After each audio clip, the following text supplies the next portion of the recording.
Hello friends, आप सभी का स्वागत है। दोस्तों, हमारे जीवन में रोज कुछ ना कुछ ऐसा होता है, हमें लगता है कि हमारी परिस्थितियां हमारे प्रतिकूल हो गई हैं और ऐसे में हमें समझ में नहीं आता कि हम क्या करें।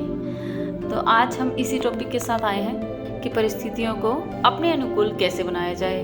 दोस्तों, परिस्थितियों को अपने अनुकूल बनाना एक महत्वपूर्ण कौशल है जो जीवन में सफलता और संतोष दोनों के लिए आवश्यक है। इसके लिए निम्नलिखित रणनीतियां उपयोगी हो सकती हैं। जानते हैं वो कौन कौन सी हैं? सकारात्मक दृष्टिकोण। दोस्तों, सकारात्मक सोच, अपने सोच के तरीके को सकारात्मक बनाएं। यह सकारात्मकता, पॉजिटिव एटीट्यूड आपकी सभी नकारात्मक परिस्थितियों में भी अवसर ढूंढने में मदद करेगा। नंबर 2 पे है ग्रेटिट्यूड, यानी आभार व्यक्त करना। उन चीजों के प्रति आभार व्यक्त करें जो आपके पास अभी हैं। यह आपको सकारात्मक दृष्टिकोण बनाए रखने में मदद करेगा। और हाँ, एक राज की बात आपको बताऊं, आभार व्यक्त करना यानी ग्रेटिट्यूड बनाए रखना संसार का सबसे बड़ा रहस्य है। आप जितना आभार व्यक्त करते जाएंगे उतना मुश्किल से मुश्किल परिस्थितियां भी आपके लिए आसान होती चली जाएंगी। इसको जरूर आजमा कर देखना। और नंबर 2 पे आता है लचीलापन, यानी फ्लेक्सिबिलिटी। आप परिवर्तन को स्वीकार करना सीखें। परिवर्तन को स्वीकार करना आपको बहुत ही ऊंचाई देगा। जीवन में परिवर्तन अटल है। परिवर्तन संसार का परम नियम है। परमात्मा भी अपनी बनाई हुई सृष्टि को एक पल में तूफान लाकर उजाड़ देता है और फिर से एक नई सृष्टि बनाता है। और कहा जाता है परमात्मा को भी नया पसंद है, यानी परिवर्तन पसंद है। कहते हैं ना, नव निर्माण के लिए पुरातन का धराशायी होना बहुत जरूरी है। इसलिए परिवर्तन को स्वीकार करना सीखें और हर स्थिति से निपटने के लिए तैयार रहें। विकल्प तैयार करना, विभिन्न विकल्पों को तैयार रखें ताकि यदि कोई योजना विफल हो जाए तो आपके पास अन्य विकल्प उपलब्ध हो। नंबर 3 पे आता है समस्या समाधान कौशल, यानी प्रॉब्लम सॉल्विंग स्किल। समस्या को पहचानें। सबसे पहले समस्या की स्पष्ट पहचान करें, विकल्पों का विश्लेषण करें, विभिन्न संभावित समाधान की सूची बनाएं, यानी जितने भी आपके पास विकल्प हैं, ऑप्शन हैं, उन सब की एक लिस्ट बनाएं और फिर उनके लाभ और हानियों का विश्लेषण करें। देखें आप किस विकल्प को अगर हम चुनते हैं तो क्या लाभ है और क्या हानि है, और उसमें से सर्वोत्तम समाधान को चुन लें। जो विकल्प सबसे प्रभावी और व्यवहारिक हो उसे चुनें और उसे कार्यान्वित करें। नंबर 4 पे आता है लक्ष्य निर्धारण करना, यानी गोल सेटिंग। स्पष्ट और प्राप्त करने योग्य लक्ष्य, स्पष्ट और यथार्थवादी लक्ष्य निर्धारित करें। यह आपको अपने प्रयासों को केंद्रित करने में मदद करेगा। कार्य योजना बनाएं। लक्ष्य प्राप्त करने के लिए एक ठोस कार्य योजना बनाएं और उसके अनुसार कार्य करें, यानी आप पहले ही लिस्ट बना लें कि मुझे कहां से शुरुआत करनी है। हम नंबर 5 पे आता है नेटवर्किंग और समर्थन, नेटवर्किंग एंड सपोर्ट। समर्थन प्राप्त करें। अपने दोस्तों, अपने परिवार और अपने सहकर्मियों से समर्थन प्राप्त करें। वे आपको प्रेरणा और मार्गदर्शन प्रदान कर सकते हैं। नेटवर्किंग, ऐसे लोगों के साथ नेटवर्क बनाएं जो आपके लक्ष्य को प्राप्त करने में मदद कर सकते हैं। यानी कहा जाता है कि संगत का असर इंसान के ऊपर होता है, तो ऐसे लोगों की दोस्ती तुरंत छोड़ दें जो आपका समय और पैसा बर्बाद करें, और ऐसे लोगों की संगत में रहें, ऐसे नेटवर्क में रहें जिससे आपको मोटिवेशन मिलता हो, जिससे काम करने की प्रेरणा मिलती हो और जो आपको सही गाइड भी करे।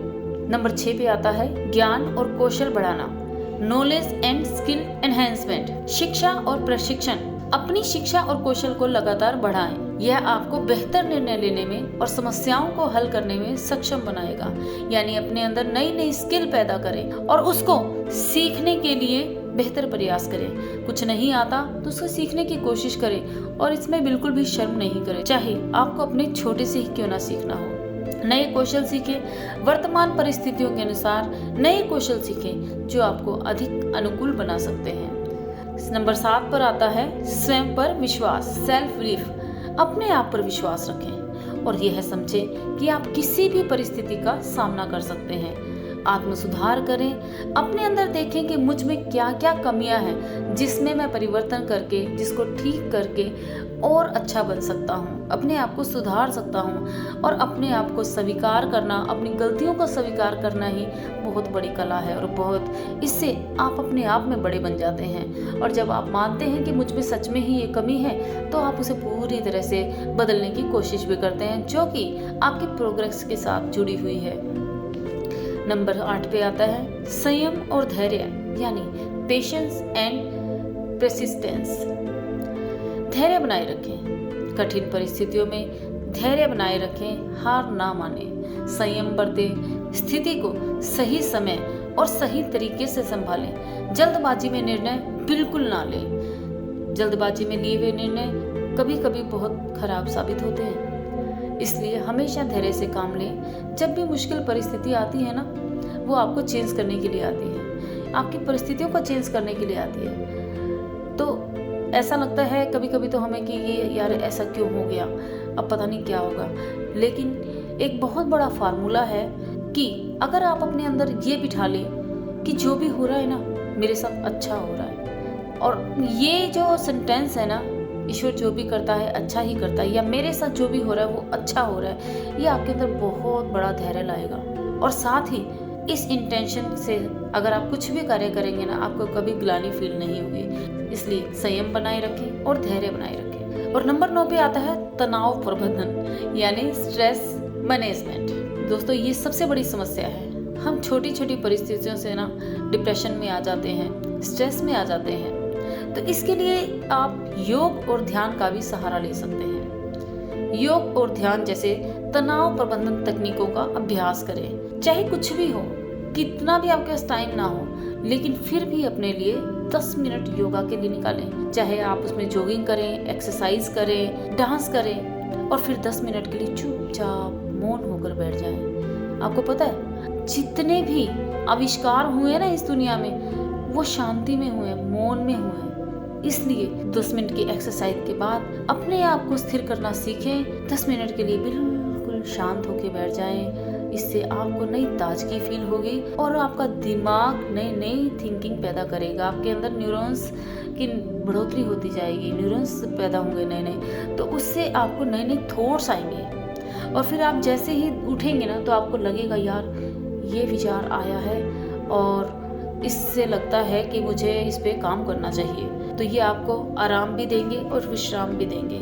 और सच में नियमित अंतराल पर आराम और विश्राम जरूर करें, ताकि आप मानसिक और शारीरिक रूप से ताजगी महसूस कर सकें। हम लगातार काम करते जाते हैं, काम करते जाते हैं, काम करते जाते हैं, नहीं, कुछ आराम और विश्राम भी जरूरी है। आइए नंबर 10 पे चलते हैं, रचनात्मकता और नवाचार, क्रिएटिविटी एंड इनोवेशन। रचनात्मक समाधान खोजें, समस्याओं के रचनात्मक और नवीन समाधान खोजें, यानी कुछ ना कुछ क्रिएटिविटी करते रहें। मान लो अभी कुछ भी नहीं है आपके पास, लेकिन आपको जो भी आता है ना, जैसे ड्राइंग आती है तो आप ड्राइंग बना सकते हैं, आपको डांस आता है आप डांस कर सकते हैं, अच्छा खाना बना सकते हैं, अच्छी रेसिपी आप ढूंढ सकते हैं, नई रेसिपी ढूंढ सकते हैं। तो ये आपको कुछ देर के लिए रिलैक्स देंगे। और हो सकता है आपकी, या आप जो भी जैसे बिजनेस भी कर रहे हैं तो उसमें कुछ नया करें। अभी जैसे क्या हुआ था, लॉकडाउन हुआ था पीछे, है ना, तो लॉकडाउन से पहले ऑनलाइन का इतना ऑप्शन नहीं था लॉकडाउन में, लेकिन लॉकडाउन में लोगों के पास बहुत समय था और कुछ लोगों ने ऑनलाइन पर काम किया, नई क्रिएटिविटी से काम किया और उनके बिजनेस चल पड़े। तो कुछ नया करने का या कुछ रचनात्मक करने का भी आप शुरू करें और अपनी सोच को ना बिल्कुल ब्रॉड बनाएं, खुली सोच, नए विचारों और दृष्टिकोणों के लिए अपनी सोच को खुला छोड़ें। एक ब्रॉड माइंड ना बहुत कुछ सोच सकता है। सामने वालों को सुने, सामने वाला बहुत सारी चीजें आपको नहीं बता रहा होता है कई बार ना, लेकिन हम सुनते नहीं हैं उसकी बात। इसलिए सामने वाले की बात को सुने, अपने विचारों को खुला रखें, अपने दिमाग को खुला रखें कि हाँ ऐसा भी हो सकता है। तो दोस्तों, ये 10 टिप्स जो आपको बताए हैं ये बहुत ही यूज़फुल है, आप इनको अपनाएं। इसको अपनाकर आप नेगेटिव जो आपकी परिस्थितियाँ चल रही हैं उसको भी पॉजिटिव में बदलने में काफ़ी सहायक होगी। Thank you.